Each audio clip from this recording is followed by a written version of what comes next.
Kuya, naniniwala ka bang nagiging bituin ng mga taong namamatay? Siguro, parami kasi sila ng parami. Pwede palang isa sa mga bituin si nanay at nakikita niya tayo ngayon. Maaari. Ano kayang sinasabi ni nanay? Uy, ba't kayo nagpupuyat?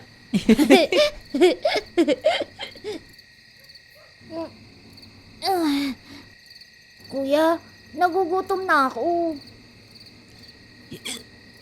Sino bang hindi? Wala pa si tatay eh.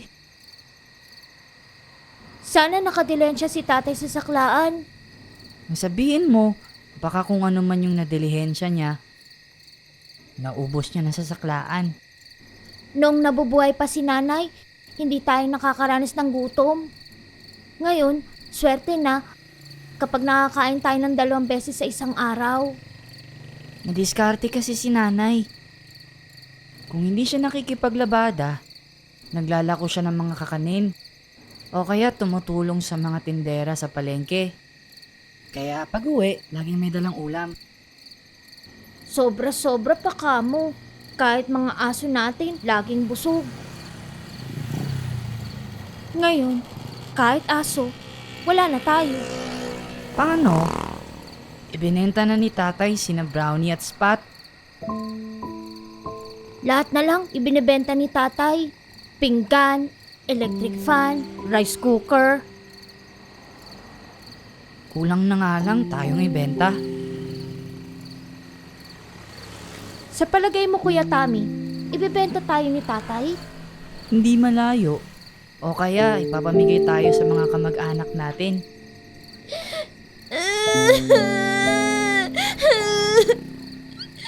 Huwag kang papayag, Kuya Tami. Ayoko magkaiwalay tayo.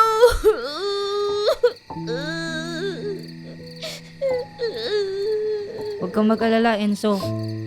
Nangako ako kay nanay na hindi kita pababayaan. Kahit magpede ka ba ko o magkargador sa palengke, hindi tayo magkakaiwalay.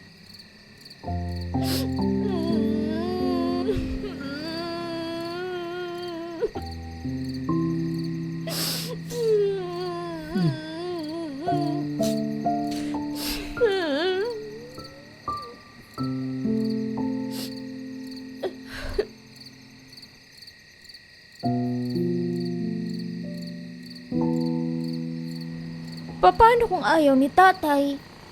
Basta, akong bahala. Hindi tayo magkakahiwalay. Alam na ba ni nanay na may asawa na si tatay? Malamang. Pero buhay pa naman si nanay nung 1 taon. Balita ng babae ni tatay si Aling Luring. Iuuwi kaya ni tatay si Aling Loring dito sa bahay, kuya? Baka hindi. Pinapaalis na tayo dito ni Aling Dosyang, di ba? 6 na buwan na daw hindi nakakapagbayad ng upa si tatay. Tapos, sumasabay pa yung utang ni tatay kay Aling Feli. Kasing haba na daw ng trim yung listahan ni tatay. Ayoko na rin dito, kuya. Ang init-init. Walang kuryente. Kapag gabi, ang dilim-dilim. Mas masarap pa nga ata yung mga buhay ng bata sa plaza kaysa sa atin. Sila may nag-aabot ng pagkain. May nagbibigay ng regalo.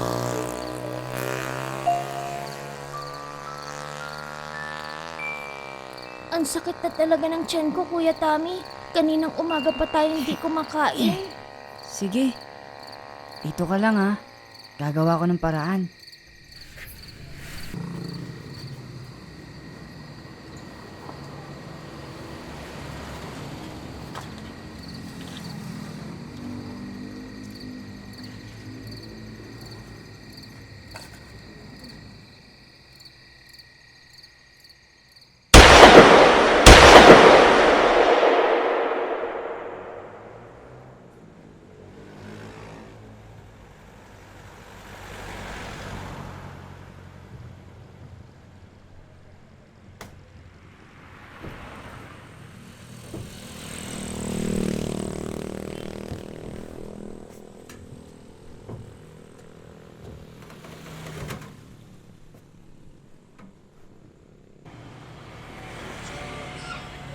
Kawawa yung batang binaril, no?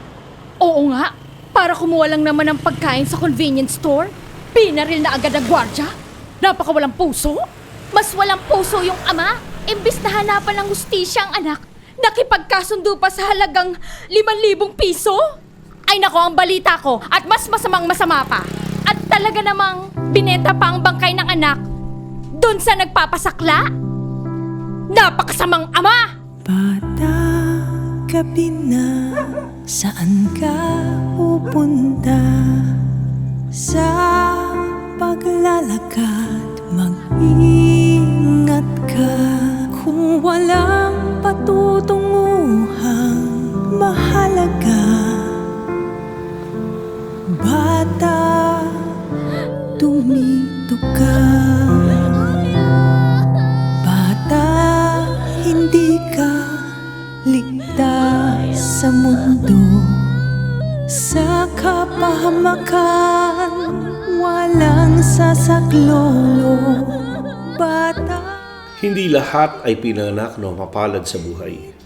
Subalit ang mas mahirap ay kung ang magulang mismo ang may dala ng kabiguan sa kanilang mga anak.